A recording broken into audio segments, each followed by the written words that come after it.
She is a lifelong Chicagoan and a South Loop resident since 1985. Terri? Thank you so much for meeting with me. Sure. I hope you had a good day. Yeah, it's great. Oh, good. Great day. Mine too. Busy, but good. Warmer. Warmer, yeah. I got to take a nice walk today. Mm-hmm. Did you guys go outside? Yes, I spent the whole day outside. Lucky. So Terri, I was wondering, when did you first move to the city of Chicago, and at that time, where did you reside? We got married in March of '83, and we moved to Chestnut and State. I think it's 850 North Chestnut. And so that was in 1983. Not many people lived downtown then. No. At the time, I was a flight attendant, and I grew up in Waukegan, which is a city almost to the Wisconsin border. I didn't realize people lived downtown until I started flying, and all of the flight attendants lived downtown. And it just seemed so much like it was so much fun. Of course, they were all single, and then I get married and moved downtown, so it kind of did it backwards, but we still had a great time. Good. So you got to hang out with the other flight attendants. It must have still been very easy to commute to the airport on a regular basis being down there too. I know from some of the suburbs it's almost impossible to get to the airport. There was a service for crew members that you could use that was about a block away. The stop was about a block away from me, but it would go throughout the city, and that's how I would get to the airport. Oh, that's really nice. That's really nice.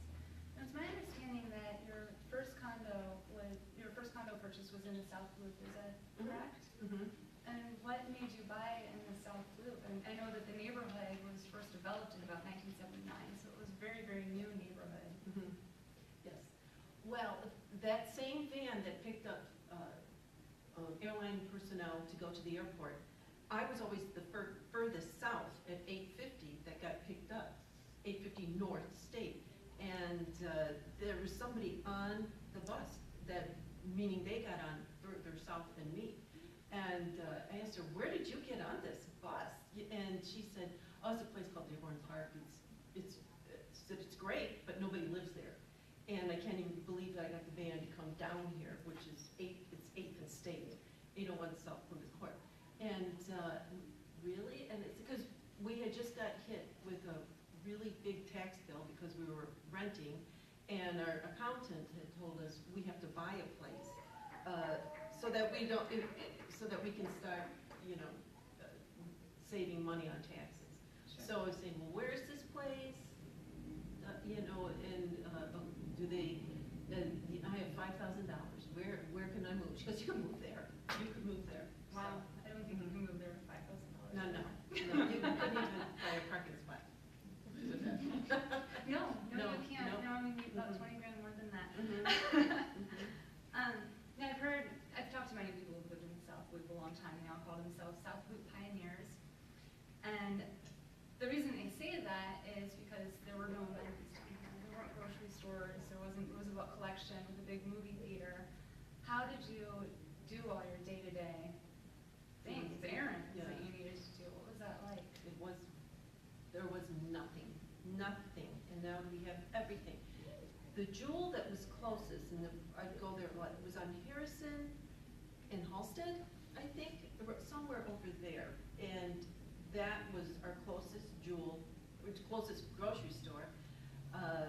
And then Dominic's came in on Archer and Ashland years later. I don't even know how old that is, but I mean, I discovered it. So I think it had been there for a little bit, and felt like I was in just a huge mansion of a grocery store that I couldn't believe this luxurious thing was really not too far from us. So that was for years and years. I want to say at least 10 years before we started seeing anything. I think the next thing to come was the Dominick's on Roosevelt and Canal. The one that after that turned into a jewel? No, it's true. Yes, right. Mm-hmm. So you had to drive everywhere. Everywhere. Something that I've noticed among the South Loop pioneers that I know is a lot of them drive everywhere. Mm-hmm. They'll have to go a half a mile and they'll drive. But people that I know who have just recently moved into the South Loop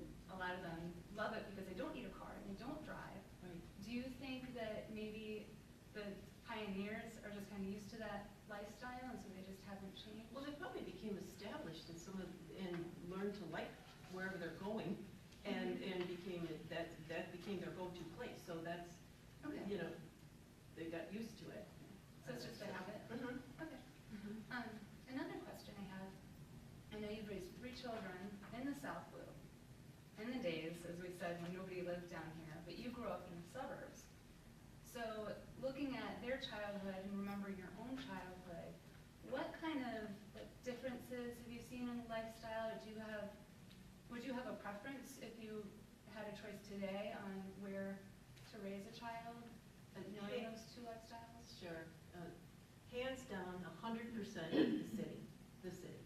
It's just, there's just so much more diversity and so much more to be exposed to, and it's so much more accepting. And definitely, I think it was good for them. As they were 5, 6 years old, we were thinking, of course, we've got to move to the suburbs, because of course that's what you do. But of course, you'll get a bigger house, but of course, we want to just stay down here and have a good time. And it ended up, you get a lot less for your money, that's for sure, but it's just a better lifestyle, I think, for everyone, and more exciting, even as a parent. Thanks, it's good to know. And since you've lived here for, it must be like almost 30 years, maybe 30 years. In 2015. Yeah, well, the city for 30 years. Right. So in that time, do you have a favorite mode that you can share about the city or the neighborhood? Well, the neighborhood, all I can remember one time was being at this place called Phenomenal Fitness. I was on the treadmills over there, and there was one person over there, and it was 5:30 in the morning. I got on my treadmill, it didn't work. I got on the next treadmill, it didn't work. Only like the 2 cars in Kansas, I get right next to the one guy that's there. I look at him and go, I don't mean to crowd you. Oh, Mayor Daley.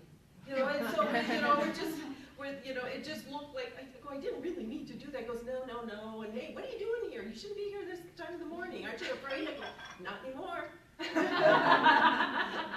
This place looks really secure now. Right, but then he's a neighbor that used to be a neighbor that lived in the South Loop, and he was an advocate for the South Loop, and it's great that he did move here, and it was a boost that he came to this area. Great. Well, we're out of time, so I'd just like to thank you so much again Sure.